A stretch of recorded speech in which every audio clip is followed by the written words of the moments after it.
Yung bato na yan guys, dito yan nakaharap.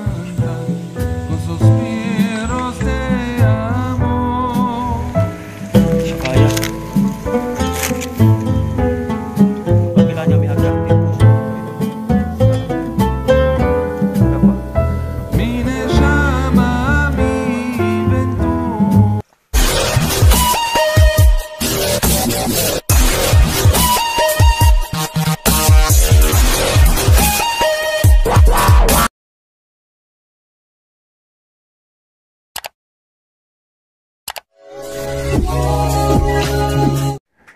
Magandang araw po sa kanilang lahat, Luzon, Visayas, Mindanao. Magbabalik na naman po tayo upang may ibabahagi na naman po tayo sa inyong nakakamanghang Yamashita Treasure Site. Nakatuklas na naman po ang ilan po sa ating mga kababayang treasure hunter sa kabundukan ng mga sign, markers, mga nakaukit sa bato na posibleng nagsasabing may itinagong kayamanan sa lugar na kung saan naroon po nakaukit ang mga markers na ito. Pinapakita po, pinadala sa atin, isinyer sa atin ang mga video po na tunay na nagsasabing posibleng may nakatagong kayamanan sa lugar po na kanila pong ipinapakita sa atin. Atin po itong i-decode, bibigyan po natin ng kahulugan ito pong kanyang ipinapakitang Yamashita Treasure Site.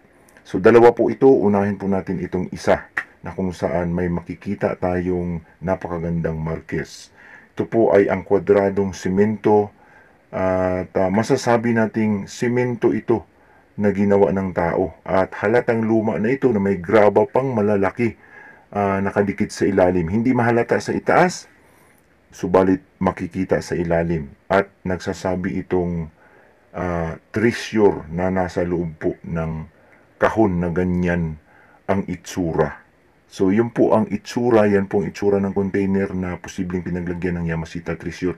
At may hagdanan na malaki sa unahan, malaki-laki at paliit ng paliit. Yan po ay dorimi na nagsasabing ito po ay pointer pababa na masasabi nating nagtuturo sa kinaroroonan po ng pinagbabaunan ng kayamanan. So hagdanan po yan na nagtuturo araw pa ibaba.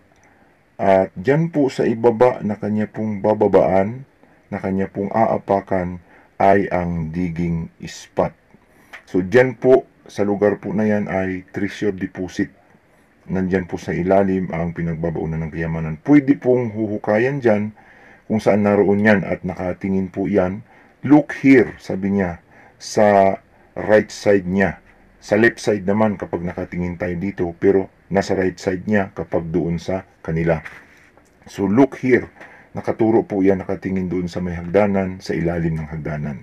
So maaring may sikreto dyan sa ilalim na nakatago dyan. At yan po ay ayon sa ating nakita, malaking kayamanan yan. So yan ay arrowhead na nagtuturo din doon sa lokasyon doon sa may isa pang arrowhead na posibleng na nagsasabing doon ang Yamashita Treasure. Doon nga sa may hagdanan na yun sa ilalim pababa.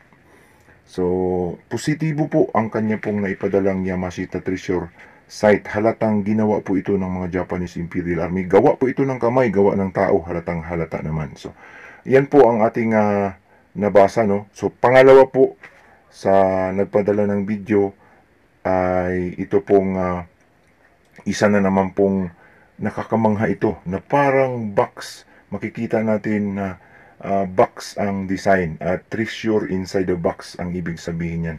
Nasa loob ng box, konkretong box posibleng itinago dyan.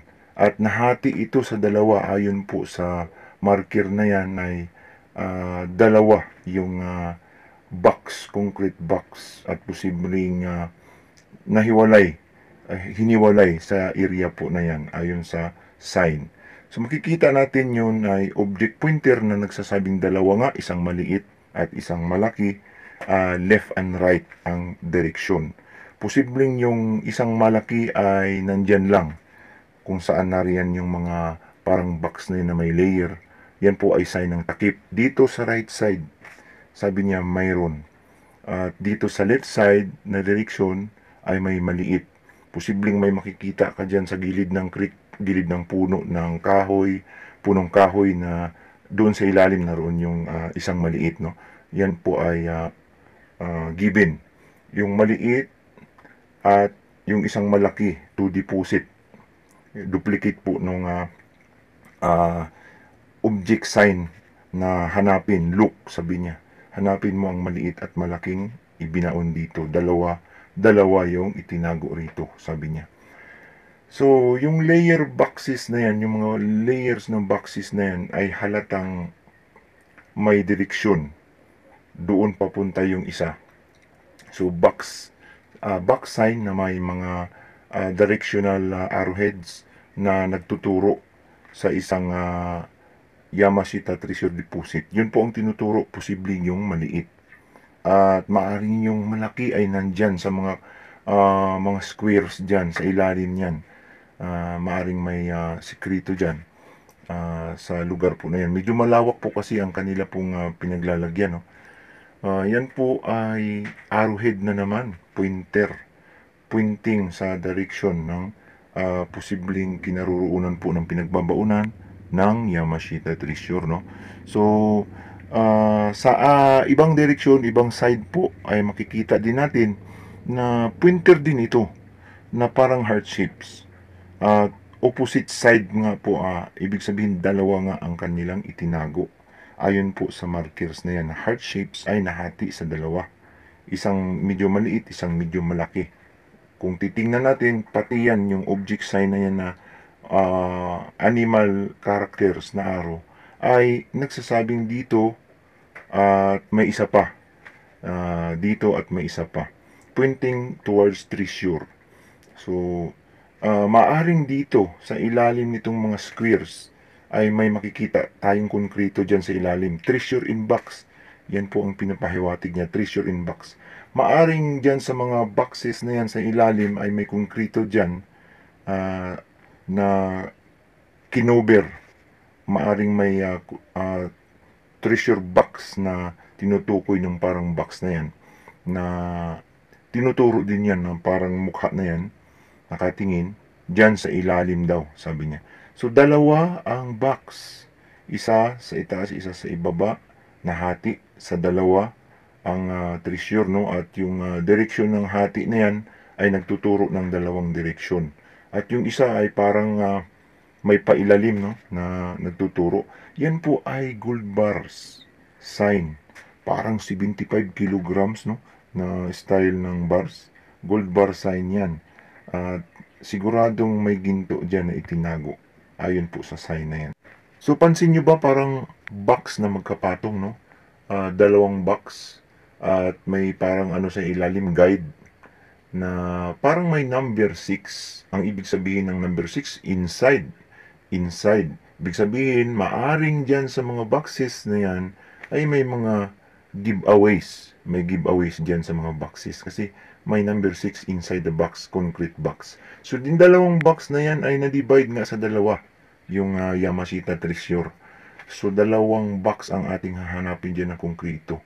Yan ay posibleng sa ilalim yan na yung sign na yan na may parang guhit na may biyak ay may sikreto dyan. Dyan yung mga box na yan nagsasabing treasure deposit dito. Dito. Sa ilalim ng mga boxes na ito, may arrowhead pailalim. Dyan sa ilalim na yan, under, ay may sikretong malaki. So, maaring nandyan yung malaki na tinutukoy na isang box, nakabalot ng konkreto. Dyan po sa area na yan, na may mga boxes na purma. At doon sa tinuturo ng direksyon na yun, may puno doon, maaaring puno ng kawayan, puno ng kahoy, na doon ang isa na maliit. So, dito ang malaki, doon ang maliit. So, tinuturo niya yan. Posibleng nagdududa din ang ating ka-treasure hunter. So, pag maghanap ng giveaway, magbasag ka lang dyan ng mga box na konkrito. Posibleng naglalaman ng giveaway. Try niyong basagin yung mga boxes na konkrito at maaaring may makukuha dyan na giveaways.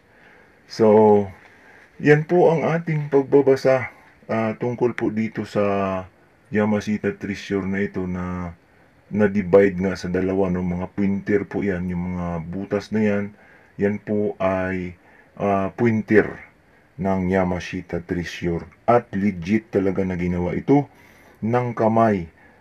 Tao talaga ang gumawa ng mga ganito. Hindi pwedeng mabuo ito ng natural sapagkat halatang nililok ng maigi at may mga angles yung pagkagawa po ng mga bato at may mga napakagandang hugis boxes, hugis heart shapes, hugis squares, at may mga mukha pa, mata na nagsasabing may sikrito po sa lugar po ng kinaroroonan ng mga markers na ito.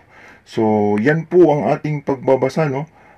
Nasabi na natin kung saan ang eksaktong area posibleng maghukay siya. Diyan, sa mga boxes sa ilalim ng mga boxes na yan, may mga layers, may konkrito dyan sa ilalim. For sure, mayroong sikrito sa ilalim ng kinaroroonan po ng mga markers na yan. So, sa mga magagaling, marurunong po, ay pwede po kayo magdagdag ng comments. Kung may alam po kayo, pakidagdag na lamang po ang ating pagbabasa. At kung mayroon po tayong pagkakamali, tayo po ay nahingi sa inyo ng paumanhin. Hanggang dito na lamang po. Sana po ay may napulot na naman tayong aral tungkol po dito sa Yamashita Treasures na ipinapakita natin. At sa mga bashers, tayo ay nagpapasalamat din sa inyo pong patuloy na pag-comments. Kahit na taliwas ay dagdag rin sa atin pong views ang inyo pong panonood. So hanggang dito na lamang, maraming salamat po uli. Hanggang sa susunod, ito po ang inyong ka-treasure hunter, Yusuf Yamato.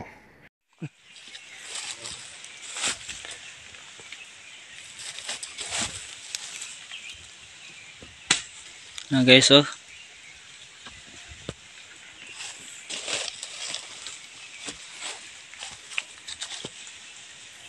Naman mid.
Yung bato na yan guys, dito yan nakaharap.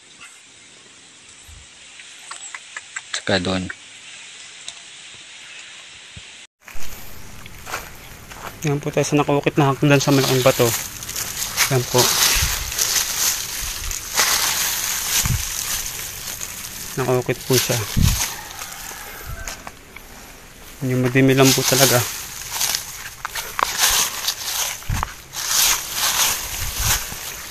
Yan po. Yan po. Yung bakal. May bakal dito. Kakabilang ulam po ito ng mga ano.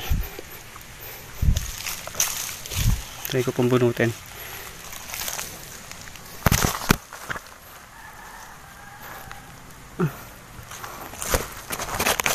Hindi po kayang bunutin. Tigas.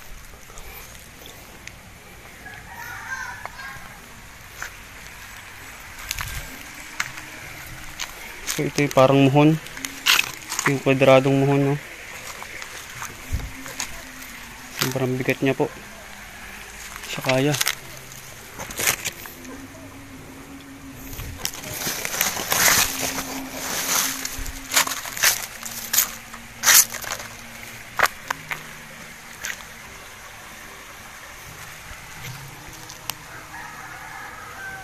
Yan po siya.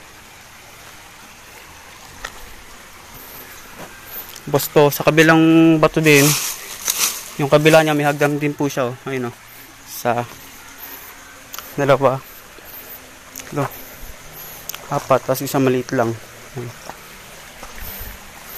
Ayan po. Tapos sa gilid niya dito, may same po siya dito.